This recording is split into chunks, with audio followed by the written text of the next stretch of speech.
पवित्र पोर्टल शिक्षक भरती थंबनेल पाहिलंच असेल.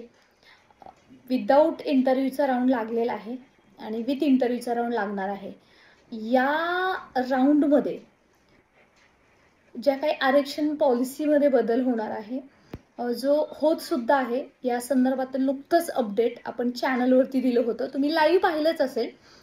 त्याच्यामध्ये सुद्धा दिलं होतं आणि त्याच संदर्भातील विस्तृत असा व्हिडिओ आहे.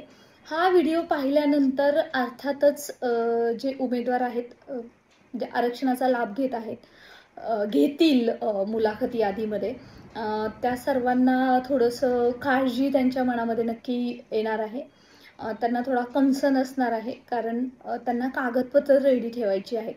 हा व्हिडिओ महत्त्वपूर्ण इतक्या याच्यामध्ये याचसाठी बनवत आहे, कारण पुढच्या ठेस मागचा शाणा अशी म्हण आहे आणि त्याचसाठी हे तितकंच गरजेचं आहे की उमेदवारांनी सतर्क राहणं तितकंच गरजेचं आहे. मित्रांनो, पवित्र पोर्टल शिक्षक भरती टेट 2022-23 झाली आणि त्याच्यानंतर जो काही आपण पाहिलेला आहे की जो काही नियम लावण्यात आले त्याच्यामध्ये जो समांतर आरक्षणाचे वेगवेगळे नियम तर आहेतच आपल्याकडे. त्याचबरोबर अजून एक महत्त्वाचा बदल झाला, जो पहिल्या टप्प्यामध्ये नव्हता परंतु दुसऱ्या टप्प्यामध्ये करण्यात आला, तो म्हणजे SC-BC आरक्षण, जे 27 फेब्रुवारी 2024 पासून सर्वच परीक्षा, सरळ सेवा, MPSC, इव्हन शिक्षक भरती, बाकीच्या वेगळ्या राज्यातील भरती, या सर्वांना बंधनकारक करण्यात आलं. आणि त्याच धर्तीवरती हे जे उमेदवार आहेत, ज्या उमेदवारांनी या आरक्षणाचा लाभ घ्यायचा आहे, त्याच्यामध्ये लाभ घेताना काही बदल करण्यात आलेले आहेत. त्याच्याबद्दल आपण या व्हिडिओमध्ये पाहणार आहोत. सो स्पेशली हा व्हिडिओ SC-BC आणि EWS जी उमेदवार आहेत शिक्षक भरतीमध्ये, जे मुलाखत यादीच्या रेसमध्ये आहेत आणि त्याचबरोबर आता ज्यांच्या DV होत आहेत, झालेल्या आहेत, त्यांच्यासाठी आहे. आणि त्यांच्याच ह्याच्यामध्ये मार्गदर्शन मागवण्यात आलं होतं आणि त्या संदर्भातील तुम्हाला मंत्रालयातून सांगितलं सुद्धा होतं. लाईव्हमध्ये मी ॲडव्होकेट प्राध्यापक बालू शामणे शिक्षकांच्या हक्कासाठी आणि सन्मानासाठी लढत असताना उमेदवारांना अक्षरशः अपात्र करण्यात आलं होतं, ज्यांची विदाऊट इंटरव्ह्यूमध्ये निवड झाली होती त्यांच्या उमेदवारांसाठी.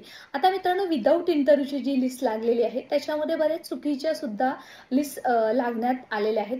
त्याच्यामध्ये जी पहिली लिस्ट लागलेली आहे, जी आपण चुकीची म्हणूयात, त्याच्यामध्ये जे काही SC-BCचे उमेदवार आहेत त्यांना EWSच्या जागेवरती निवड झालेली आहे. मी नियुक्ती म्हणत नाही आहे. त्याचं कारण असं आहे की उमेदवारांनी, SC-BCच्या उमेदवारांनी जेव्हा सेल्फ सर्टिफायचा त्यांना ऑप्शन देण्यात आला होता तेव्हा त्यांनी तो बदल केला नाही.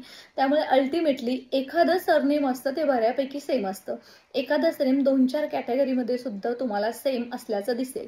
आणि त्याच धर्तीवरती मित्रांनो, आता हे असे बदल आहेत ते प्रस्तावित झालेले आहेत आणि त्याचमुळे काही SC-BCचे, EWSचे उमेदवार, इव्हन त्यांनी SC-BCचं आरक्षण घेणं त्यांना मॅन्डेटरी होतं, त्यांनी ते आपल्या सेल्फ सर्टिफायमध्ये केलं नाही. कदाचित त्यांना सर्टिफिकेट मिळालं नसेल किंवा काही उमेदवारांनी ते आपली प्रोफाईल पाहिली नसेल, त्यामुळे त्यांना SC-BCचे असून सुद्धा EWSच्या जागेवरती निवड झालेली आहे. EWSचे जे उमेदवार आहेत त्यांनी सुद्धा आपल्याशी संपर्क केला होता. शिवयुनिटी फाउंडेशनच्या माध्यमातून त्यांनी सुद्धा सांगितलं होतं की मॅडम, तिथं आम्ही जर लागलो असतो तर आमची संधी हुकलेली आहे, आमच्या जागा खाल्लेल्या आहेत. परंतु मित्रांनो, हे सगळं टेक्निकल आणि कम्प्युटर बेस असल्यामुळे त्याच्यामध्ये काही करता आलं नाही आहे. आणि तुम्ही जर असं विचारत असाल की मुलाखत यादीमध्ये सुद्धा तसं होईल का, तर मित्रांनो 100% तसं होऊ शकतं.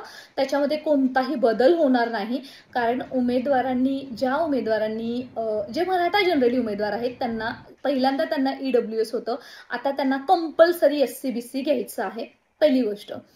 आता दुसरी गोष्ट आहे की SC-BC उमेदवारांचं काय झालं. मित्रांनो, SC-BC उमेदवार असतील, त्यांची आता निवड झालेली आहे विदाऊट इंटरव्ह्यूमध्ये आणि आता विथ इंटरव्ह्यूमध्ये सुद्धा होईल. परंतु जो 5% आरक्षणाचा घोळ आहे त्याच्यावरती मात्र बऱ्याच उमेदवारांना अपात्र ठरवण्यात आलं होतं आणि त्याचसाठी मंत्रालयात मुख्यमंत्री उपमुख्यमंत्री माननीय चंद्रकांतदादा पाटील जे हायर एज्युकेशनचे मंत्री आहेत, त्याचबरोबर आपले दादाजी भुसे शिक्षण मंत्री यांना निवेदन देऊन त्यांच्याकडून पाठपुरावा करण्यात आला, तेव्हा या संदर्भातील मार्गदर्शन आता व्यवस्थापनांना पाठवण्यात आलेलं आहे. त्याचमुळे इथून पुढे जे मुलाखती यादीची वाट पाहत आहेत, त्याचबरोबर जे ऑलरेडी लागलेले आहेत त्यांच्यासाठी खूप महत्त्वपूर्ण सूचना अशा आहेत की उमेदवारांनी जेव्हा तुम्ही टीईटी आणि सीटीईटीच्या बाबतीमध्ये प्रथमतः आपण बोलूयात, जरी उमेदवार SC-BC कॅटेगरीचा असेल आणि टीईटी पासिंग किंवा सीटीईटी पासिंगचा रूल काय सांगतो मित्रांनो, जर तुम्हाला 90% असतील तर मात्र तुम्ही ओपन कॅटेगरीमध्ये पास म्हणून कन्सिडर केलं जातं. परंतु जर 82% जरी असतील आणि रिझर्वेशन असेल तरी सुद्धा तुम्हाला पास म्हणून कन्सिडर केलं जातं. TET CTET same rule is for EWS, same rule is for SC-BC. जरी त्याच्या संदर्भातलं कोणतंही पत्र मार्गदर्शन नसलं तरी एखादं आरक्षण आहे म्हणजे त्याचा लाभ मिळायलाच हवा. परंतु गोंधळ कुठं झाला हे लक्षात घ्या. शिक्षक भरतीमध्ये पहिल्या टप्प्यामध्ये हे आरक्षण नव्हतं.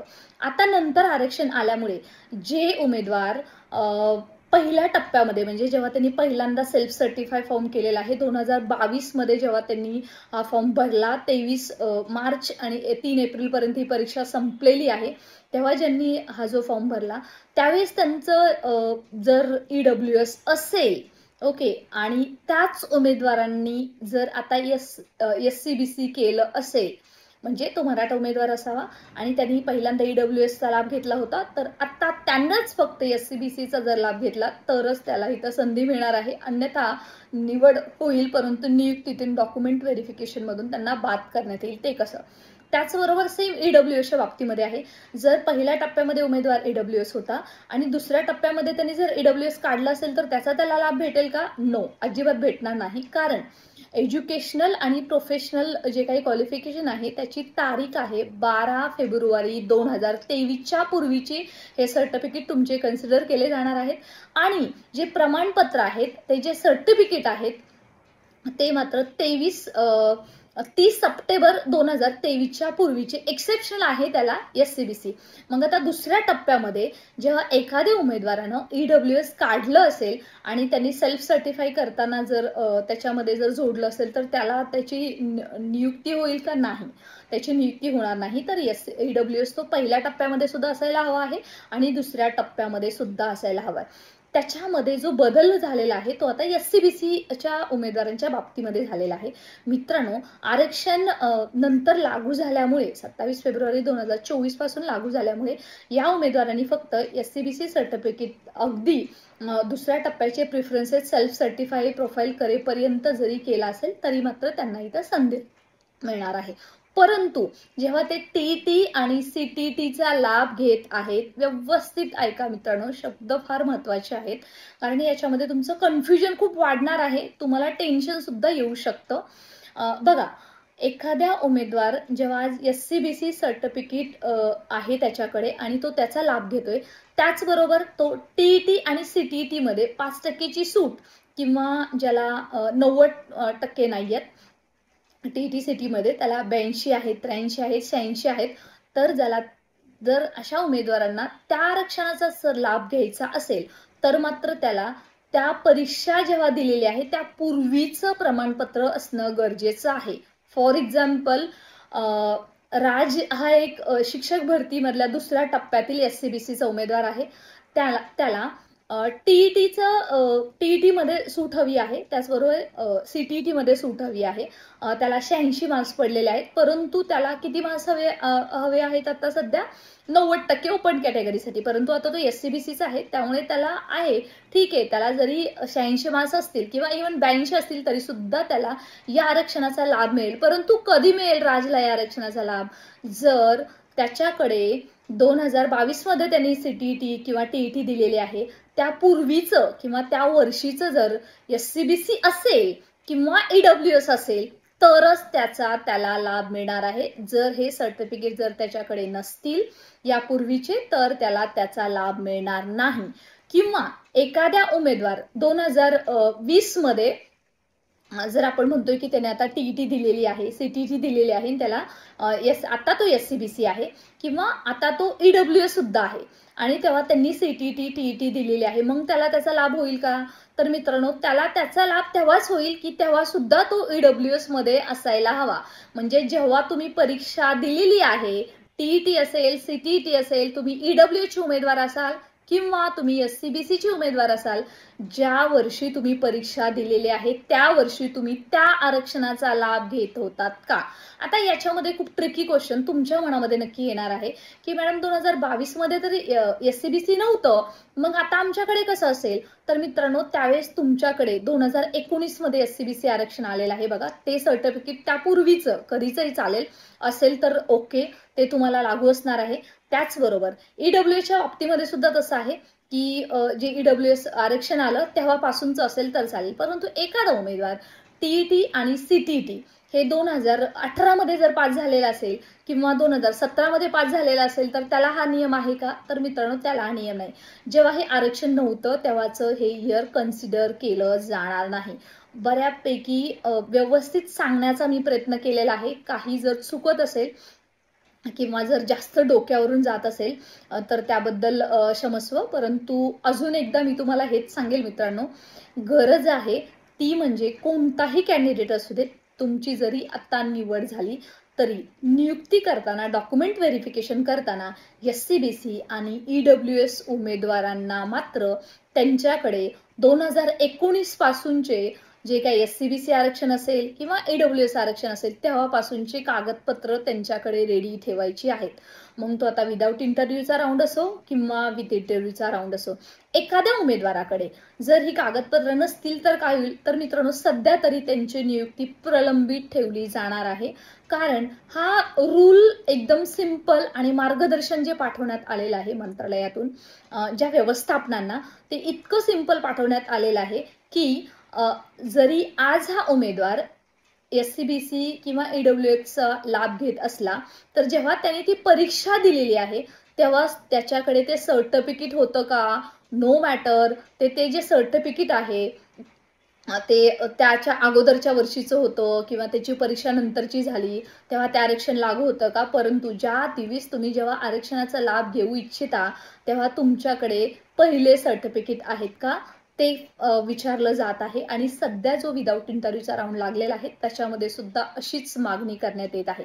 खूप महत्त्वपूर्ण व्हिडिओ यासाठी आहे मित्रांनो, याच्यामध्ये जे काही बदल करण्यात आलेले आहेत ते स्वागतार्ह आहेत असं म्हटलं तरी चालेल.